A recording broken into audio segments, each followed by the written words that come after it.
24th of December. This one this time is my all-time favourite, and it is English breakfast.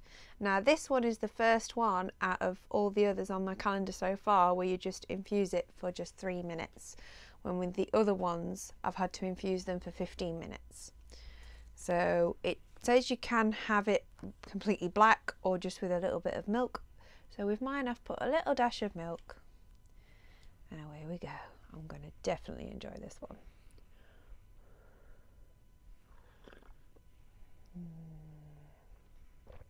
Good cuppa.